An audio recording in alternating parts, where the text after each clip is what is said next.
सलाम बिन रज़ाक का मशहूर अफसाना बज्जू का ये अफसाना सन 1977 में शाया हुआ। मैं हूं आपके साथ फैसल सईद जरगाम। आइए बढ़ते हैं अफसाने की जानिब।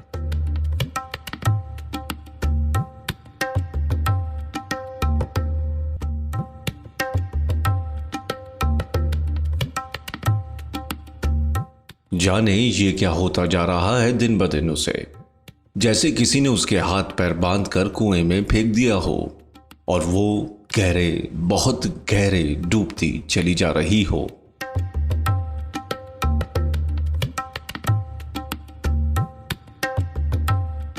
एकदम बेसहारा सी वो चीखना चाहती है, मगर उसकी चीख खुद उसके कानों में गूंज कर रह जाती है।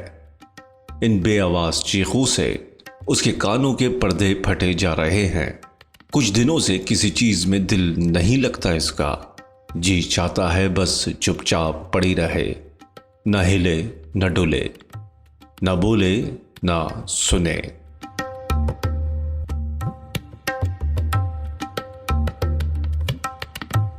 ये कैसी उदासी है जो धीरे धीरे उसके वजूद के गिर्द मकड़ी के जालों की तरह तनती जा रही है।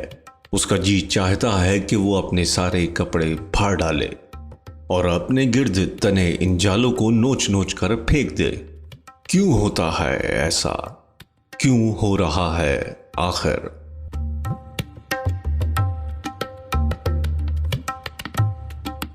बड़ी देर से वो चित लेटी चुपचाप छत को घूर रही थी। ठीक उसके सर पर पंखा घूं घूं करता घूम रहा था। अगर ये पंखा छत की कड़ी से निकल जाए तो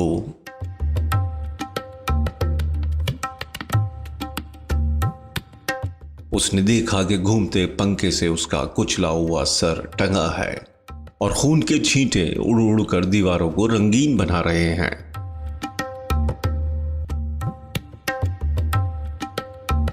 काएं काएं काएं काएं। उसने गर्दन तिरछी करके देखा, एक कौवा गैलरी की रीलिंग पर बैठा चिल्ला रहा था। वो गौर से कौवे को देखने लगी। कितने दिनों बाद उसे कौवा दिखाई दिया था। उसे अपने अंदर किसी अनजाने गोशे से कोई कल्ला सा फूटता हुआ महसूस हुआ, मगर दूसरे ही लम्हे कौवा उड़ चुका था। इसके अंदर सर उठाती वो नन्ही सी उमंग पानी के बुलबुले की तरह टूटकर हवा हो गई। धूप गैलरी की रेलिंग से नीचे फिसल गई थी। बाहर छज्जे से लटकते गमले में एक लोता गुलाब का फूल अब कुछ फीका पड़ गया था। उसने सवेरे सोचा था कि उसे तोड़कर बालों में लगा ले, फिर टाल गई थी। वो क्या करे? कुछ भी तो अच्छा नहीं लगता, न पहनना, न ओढ़ना, न बनना, न संवरना, हत्ता के फूल लगाना भी नहीं।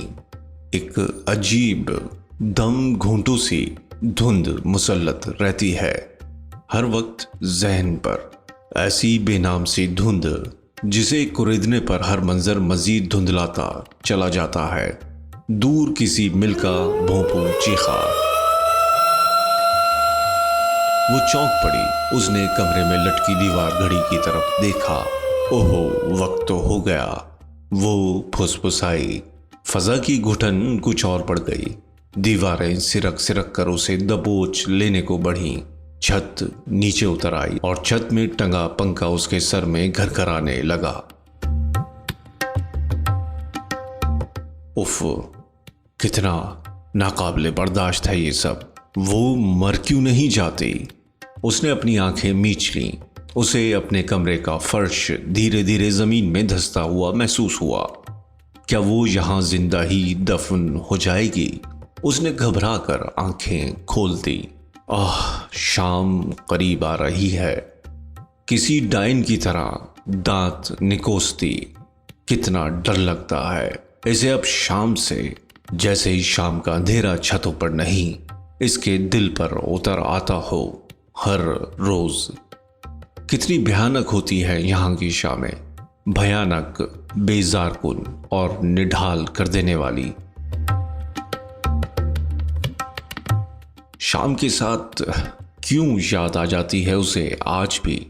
रंभाती गाय, दुम उठाकर दूध पीता बछड़ा, सुर्ख दुपट्टे की तरह फूली हुई शफक, पीपल पर शोर मचाती चिड़ियां, सफेद बगलों की डारें, गऊ धवली सी धुंधलाई पहाड़ियां, क्यों याद आ जाता है ये सब।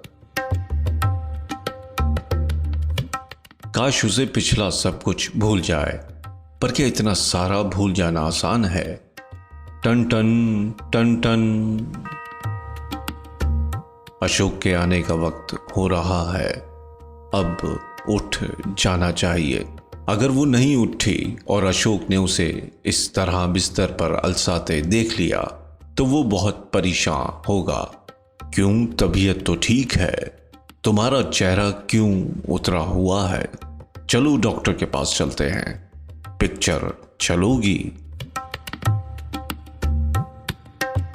क्या मुसीबत है? क्यों चाहता है आखिर अशोक उसे इतना? कितना ख्याल रखता है वो इसका? इसके सर में सचमुच हल्का हल्का दर्द हो रहा है, मगर वो ये बात अशोक से नहीं कहेगी, वरना वो तुरंत दौड़ा दौड़ा जाएगा और डॉक्टर को बुला लाएगा या टैक्सी मंगवा कर खुद उसे डॉक्टर के पास चलने पर मजबूर करेगा। हो सकता है उसका सर दबाने बैठ जाए, फिर वो लाख रोके नहीं सुनेगा। उसे याद है वो कई बार इसकी मामूली मामूली बीमारी पर छुट्टी लेकर इसके पास बैठ चुका है। अब तो वो बीमार पड़ने से भी डरने लगी है। वो तो उसे झूठ मूठ भी नाराज नहीं करता। इसे याद तक नहीं आता कि अशोक ने कभी इसे रूठने का मौका दिया हो। कितना जी चाहता है इसका रूठ जाने को। जब वो रूठती थी तो घर में बाबा और माँ उसे कितना मनाते थे और इस रूठने और मनने में कितना लुत्फ आता था। मगर अशोक को मनाना ही नहीं आता। वो उसे रूठने का मौका ही कब देता है कि मनाना पड़े। वो तो कभी इसकी किसी बात की मुखालिफत ही नहीं करता। वो कहे हाँ तो हाँ, वो कहे ना तो ना।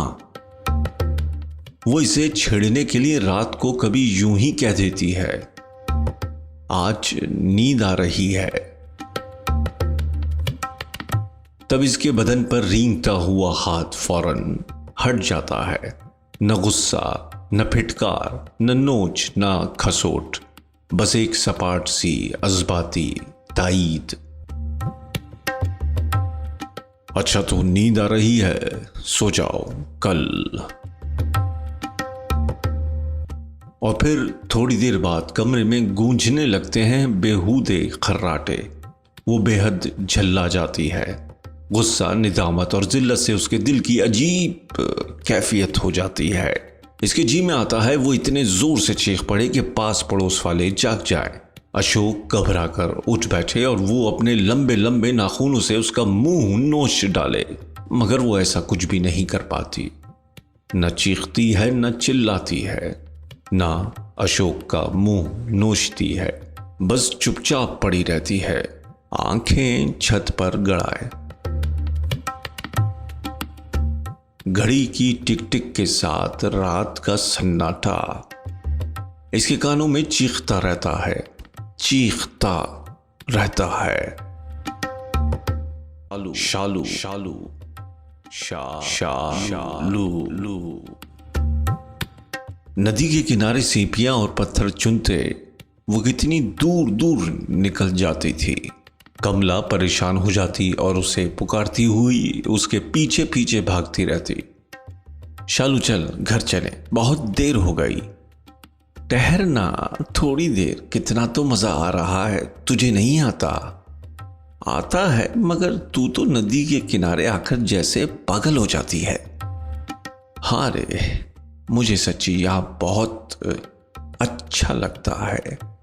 कितना अच्छा होता अगर मैं एक मछली होती, एक छोटी सी मछली, पानी में कैसा डुबक डुबक तैरती, नदी के इस किनारे से उस किनारे तक।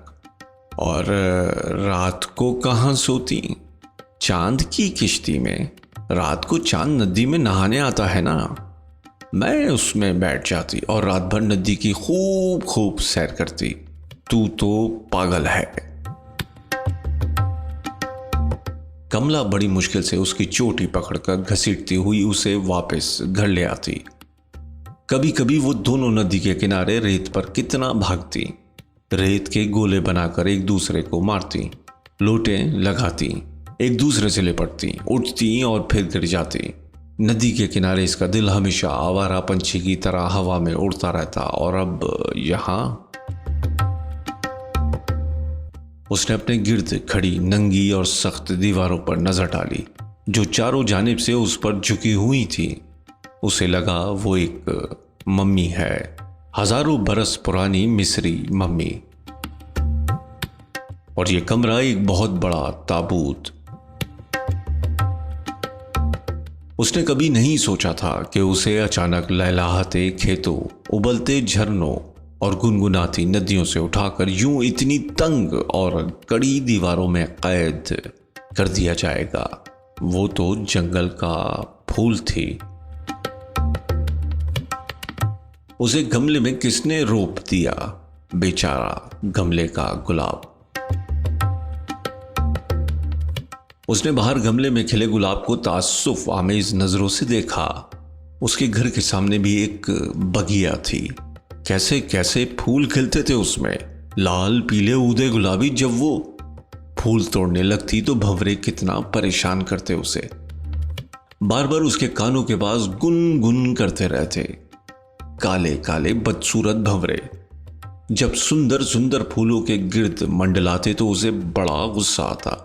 इसे भंवरों की गुनगुन कभी अच्छी न लगी। शादी की पहली रात को जब अशोक उसके कान में फुसफुसाया, तुम कितनी सुंदर हो, तो उसे जाने की उन भंवरों की गुनगुन याद आ गई थी। वो पहली रात ही को समझ गई थी कि अशोक उसे मर मिटने की हद तक चाहता है। इसके एक इशारे पर वो जान तक दे सकता है। और अब शादी हुए इतने दिन बीत गए, वो बराबर उसके कानों में गुनगुन किए जा रहा है। कुछ भी हो, इस शदीद चाहत के नतीजे में उसे अपने आप से शर्म आने लगी है। इसे नहीं चाहिए ऐसी चिपचिपी मोहब्बत जो इसके दिल को सैराब करने के बजाय हर लम्हा खालीपन से भर देती है। वो कैसे कहे अशोक से कि वो इतना प्यार ना करे, कि इसे इसका ये चिपकूपन कतई अच्छा नहीं लगता। दफ्तर से छूटकर वो चक्कर घुन्नी की तरह घूमता रहता है, इसके गिर्द गुन गुन गुन। शाम को जब वो घूमने निकलते हैं तो वो रास्ते भर उसका हाथ पकड़े चलता है, मोटरों, रक्षों और भीड़ भड़के से बचता बचाता, जैसे वो कांच की बनी है कि जरा किसी का धक्का लगा और रेजा रेजा बिखर जाएगा। एक लम्हे को भी उसका हाथ नहीं छोड़ता। इसे ऐसा लगता है जैसे वो आज भी 7-8 बरस की शालुमीना है और इसका बाबा इसे गांव का मेला दिखाने ले जा रहा है। बाबा, मुझे गुड्डा दिलाओ ना। दिलाएंगे बाबा। वो चाबी वाला बंदर, एक खिलौने वाले, वो बंदर कैसे दिया? बाबा, मेरी उंगली छोड़ो ना। नहीं बेटा, भीड़ बहुत है, भटक जाओगी। इसकी कितनी ख्वाहिश थी कि वो मेले में अकेले घूमती हुई दूर निकल जाए, खूब घूमे, भटके और थक कर चूर हो जाए। मगर वो उस वक्त सचमुच बहुत छोटी थी। अचानक उस पर झुल्लाहट सवार हुई और वो अपना हाथ छुड़ाने की कोशिश करती। अशोक हाथ छोड़ देता, मगर दूसरे ही लम्हे उसका बाजू उसकी कमर के गिर्द लिपट जाता और वो बेबसी से एक तवील सांस लेकर अपने आप को उसके हवाले कर देती। वो उसे सहारा दिए फुटपाथ पर चलते लोगों के धक्कों मक्कों और सड़क पर दौड़ती सवारियों से इस तरह बचता बचाता चलता जैसे वो गांव में कभी कभी बूढ़ी जमुना मैया की लाठी पकड़े उसे रास्ता पार कराती थी। ऐसे मौके पर उसका कितना जी चाहता है कि कोई तेज रफ्तार मोटर कार या टैक्सी आए और इन्हें कुचलती हुई निकल जाए, या कोई चिंगाड़ती हुई बस इन्हें गेंदों की तरह यूं उछाल दे कि वो दोनों छटक कर एक दूसरे से दूर दूर जा पड़े। वो लोग जब किसी ट्रेन या बस का सफर कर रहे होते तब भी अशोक उससे इस तरह सट कर बैठता कि उसके पसीने की बू उसके नथनों से टकराती रहती। अगर इत्तेफाकन उसे सिर्फ बैठने की जगह मिलती और वो खड़ा रहता तो उसे कनखियों से देखती रहती। वो ऐसे मौके पर कितना मुस्तरिब नजर आता, मुस्तरिब और काबिले तरस।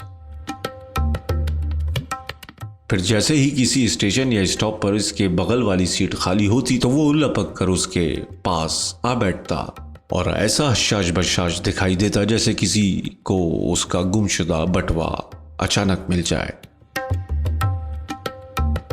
थिएटर में भी वो अक्सर कॉर्नर वाली सीटें रिजर्व करा लाता और इसे कॉर्नर वाली सीट पर बिठाता और जो ही थिएटर में अंधेरा होता वो इससे इस तरह चिपक कर बैठता कि वो इसकी गर्म गर्म सांसें अपने कंधे पर महसूस करती।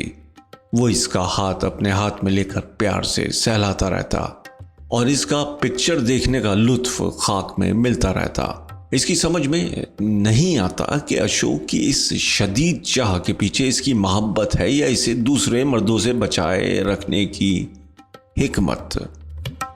वो इसकी गैर मौजूदगी में भी हरदम ये महसूस करती रहती कि वो करीब ही कहीं बैठा हजार आंखों से इसकी जानिब निगरां है। आखिर ये कैसा रिश्ता है जो किसी बेताल की तरह हर पल इसकी हस्ती का ताक़ुब करता रहता है? ये कैसा प्यार है जो हर मोड़ पर भूत बनकर डराता है इसे? शादी को 1 बरस बीत गया मगर अशोक के उभरते हुए प्यार में जरा भी ठहराव नहीं आया है। वो अब रोजाना की इस बेरस चाहत से उकताने लगी है। मगर अशोक इस रूटीन को इतनी पाबंदी से दोहराता जैसे कोई कुंद जहन बच्चा अपना रटा हुआ सबक याद कर रहा हो। वही सुबह उठना, नहाना धोना, नाश्ता, दफ्तर, शाम को वापसी। रात होते ही वो रोज की तरह घर के कामों से निपटती रहती और अशोक इसके आसपास ही मंडलाता रहता। फिर दूध गर्म होता, कपड़े बदले जाते, बिस्तर पर लेटकर किसी रिसाले की वर्क गर्दानी की जाती। इस बीच अशोक बराबर इसे परछाता रहता। धीरे धीरे सांसें तेज होने लगती। फिर वो इसके बदन पर धीमे धीमे हाथ फेरता जैसे उसका बदन रेशम या मखमल का दोशाला हो। एक सर्द लहर इसकी शरियानों में दौड़ने लगती और अपने शौहर का लम्स इसके अंदर एक अजीब सी लचलजाहट भरता चला जाता। इस लजलजे समंदर में डूबते उतरते उसे पता ही नहीं चलता कि कब टेबल लैंप ऑफ हुआ और कब वो एक जाने पहचाने काले घने अंधेरे के हवाले कर दी गई। चढ़ती गिरती सांसों के दरमियान जब उसके होश ठिकाने लगते तो वो महसूस करती कि कमरे में 0 पावर का बल्ब धुंधली धुंधली रोशनी फेंक रहा है और फिजा अस्पताल के इमरजेंसी वार्ड की तरह कर्बनाक हो गई है। तब जाने क्यों उसे लगता कि उसके चारों तरफ समंदर ठाटे मार रहा है और वो 2 घूंट ठंडे और मीठे पानी को तरस रही है। प्यास के मारे उसके हल्क में कांटे से पड़ जाते। एक अजीब सी दहशत, पछतावे और करहैयत से उसका दिल कांप जाता और वो आंखें बंद करके तकिए में मुंह छुपा लेती। उसका बदन किसी कटे दरख्त के तने की तरह बेजान हो जाता। अशोक दोबारा बत्ती जलाता, गिलास में रखा दूध पीता, दूसरा गिलास उसे पेश करता मगर वो इस कद्र थक चुकी होती कि उठकर दूध पीना तो कुजा, आंखें खोलकर देखना भी उसे 2 भर मालूम होता। अक्सर इसके हिस्से का दूध या तो खुद अशोक पी जाता या सवेरे तक जूं का तूं पड़ा रहता। सुबह से शाम तक और शाम से सुबह तक सब कुछ एकदम सोचा समझा, बंधा टिका, एक जैसा। जैसे घड़ी की सुइयां एक घेरे में एक दूसरे के पीछे भागती रहती हैं। टिक टिक टिक टिक। वो बहुत उकता गई है इस सब से। कभी कभी तो वो अजीब व गरीब ख्वाब देखने लगती है। इसका शौहर रात गए बेहद नशे में घर लौटा है और जाने किस बात पर नाराज होकर उसे बुरी तरह पीट रहा है। इसका बदन लहूलुहान हो गया है। मगर सबसे ज़्यादा हैरानी की बात यह है कि इतना पिटने के बाद भी वो चीख चिल्ला नहीं रही, न इसकी आंख में आंसू की एक बूंद ही है। इसे अंदर से एक अजीब सी राहत का एहसास होता है, जैसे पककर टीस मारता फोड़ा अचानक फूट जाए और सारा मवाद बह निकले। कभी देखती है कि कोई डाकू उसे घोड़े पर बिठाए भगाए लिए जा रहा है और एक परछाई सी उसके पीछे चीखती चिल्लाती धूल उड़ाती चली आ रही है। वो इस परछाई को फौरन पहचान लेती है। वो उसका शौहर अशोक होता, मगर जाने क्यों उसे अशोक पर जरा तरस नहीं आता, बल्कि अशोक की इस बेकसी और छटपटाहट को देखकर इसे बड़ी मसरत होती, एक अजीब सी वहशियाना मसरत। मगर ये सब ख्वाब होते, कभी सोते के कभी जागते के। न उसे डाकू उठाकर ले जाते और ना अशोक किसी दिन नशे में रात गए घर लौटता। वो रोज अपने वक्त पर घर आता और फिर सब इसी तरह होने लगता जैसा कल हुआ था, इससे पहले वाले कल हुआ था और इससे भी पहले वाले कल। शालू, सुना है तेरा पति शहर के किसी दफ्तर में बाबू है? हाँ, तू बड़ी भाग्यवान है रही, शहर में आ रही है। हम सहेलियों को याद करेगी कि नहीं शहर जाकर? और इसके सीने में एक जोर की आंधी उठी थी। शालू, तू कुछ बोल नहीं रही है। तूने अपने होने वाले पति को देखा तो है ना? हाँ, कैसा है री? इस सवाल के साथ ही जाने कहां से हवा का एक तेज झोंका आया और उसे उड़ाकर पीछे, बहुत पीछे ढकेल ले गया था। 2 बरस पहले वो 9वीं जमात में थी। स्कूल के मैदान में कबड्डी के मुकाबले चल रहे थे। आसपास के गांव से बहुत से स्कूली लड़के कबड्डी खेलने आए थे। वो कमला, लता, पुष्पा और दूसरी लड़कियां स्कूल कमेटी की जानिब से खिलाड़ियों को उनकी पारियों के बाद खट मीठी गोलियां तकसीम करने पर मामूर थीं। शायद वो धर्मपुर की टीम का लीडर था। सांवला रंग, सीताफल के बीजों जैसी काली चमकीली आंखें, कसा हुआ कसरती बदन और ऊंचा पूरा कद। कबड्डी कबड्डी करता हुआ वो जब पाले में दाखिल होता, विरोधी दल में खलबली सी पड़ जाती। एक बार तो वो अपने आंगन में अकेला रह गया था। इसके सब साथी बाद हो चुके थे। जब उसने विरोधी दल पर चढ़ाई की तो उसे चारों तरफ से घेर लिया गया। सबकी आंखें उस पर जमी थीं। शालू ने सांस तक रोक ली थी। फिर विरोधी दल वाले शोर करते हुए एकदम उसे छाप बैठे। शालू की तो हल्की सी चीख निकल गई थी, मगर दूसरे ही लम्हे उसने देखा कि वो मछली की तरह तड़प कर उछला और इनके सरों पर से गुजरता हुआ मध्य रेखा पर आ गिरा। लोग हैरतों खुशी से चीख पड़े। विरोधी दल के 7 खिलाड़ी बाद हो चुके थे। अगले 3 मिनट में खेल का फैसला हो गया। वो आगे बढ़ी। उसने सब खिलाड़ियों की हथेलियों पर एक एक गोली रखी। उसे गोली देते वक्त उसका हाथ कांप रहा था। गोली नीचे गिर गई। ओहो, क्षमा करना, कहते हुए उसने मारे घबराहट के उसकी हथेली पर एक साथ 4-5 गोलियां रख दी। इतनी सारी? हाँ, खा लीजिए, आपको प्यास लगी होगी। हाँ, प्यास तो लगी है। कहते हुए उसने 4-5 गोलियां एक साथ मुंह में डाल ली और इसकी तरफ देखकर हंसने लगा। वो भी हंस दी। फिर शाम के तकसीम इनाबाद के जलसे तक वो उसके आसपास ही मंडलाती रही। वो भी कभी कभी उसे देख लेता तो मुस्कुरा देता। बस शाम के जलसे के बाद खिलाड़ियों की टोलियां अपने अपने गांव लौट गई। धर्मपुर वाले भी चले गए और वो भी। इसके बाद वो उसे कभी दिखाई नहीं दिया। मगर उस दिन इस सवाल के साथ ही जाने क्यों वो याद आ गया था उसे।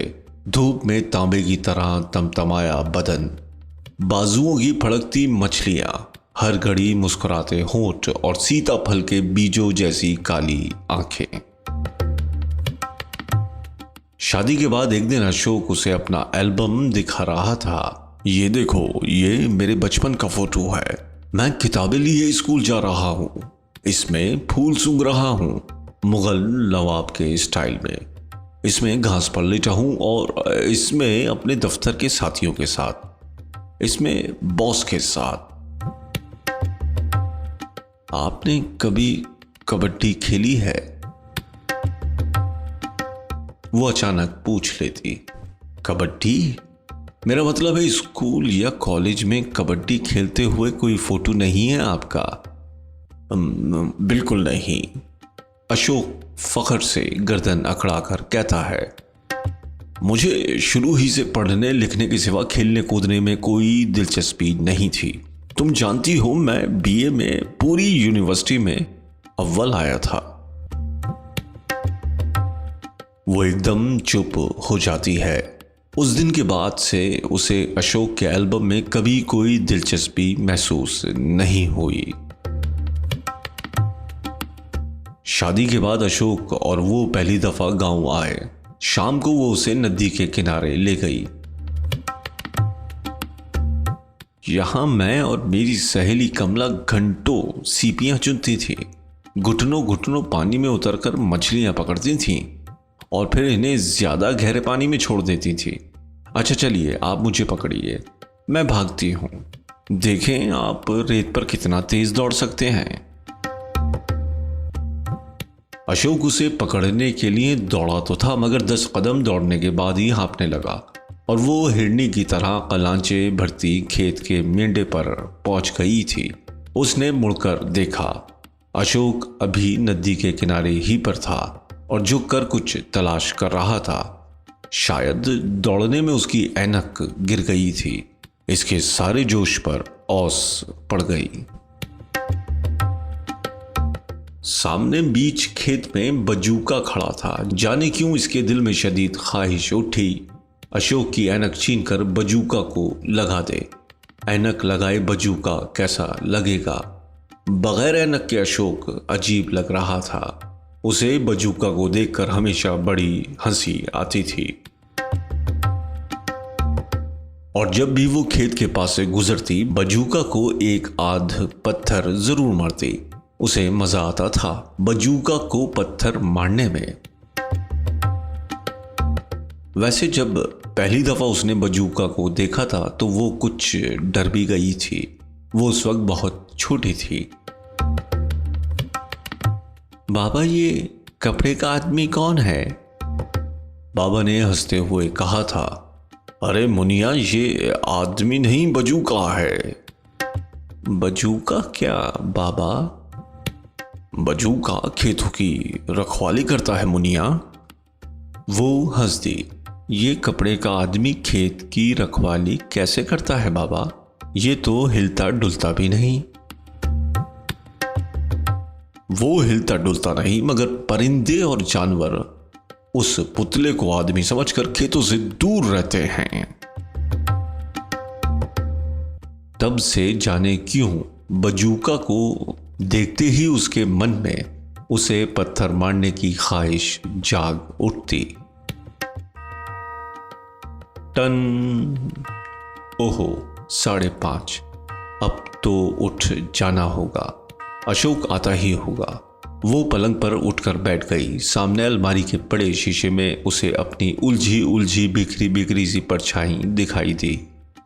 कौन है ये, इस कदर बुझी बुझी थकी थकी सी? ओहो, एक बरस में कितनी बदल गई है वो। पहले दिन भर खेलती कूदती दौड़ती भागती रहती थी, फिर भी जरा नहीं थकती थी। अब तो वो दिन भर लेटी रहती है, पर कितनी थक जाती है। अनचाहा आराम भी कितना थका देता है आदमी को। इसकी नजर अपने पीछे लटके अशोक के बड़े से फोटो फ्रेम पर पड़ी, जो मुस्कुराता हुआ उसे घूर रहा था। एक तेज ख्वाहिश इसके दिल में चमक कर बुझ गई। कि वो पत्थर से उस फोटो पर ऐसा निशाना लगाए कि फ्रेम एक तेज झनाके के साथ चकनाचूर हो जाए और ठक ठक इसका दिल उछलकर इसके हल्क में आ अटका। ओहो, शायद अशोक आ गया। वो मरे मरे कदमों से दरवाजे की जानिब मुड़ गई।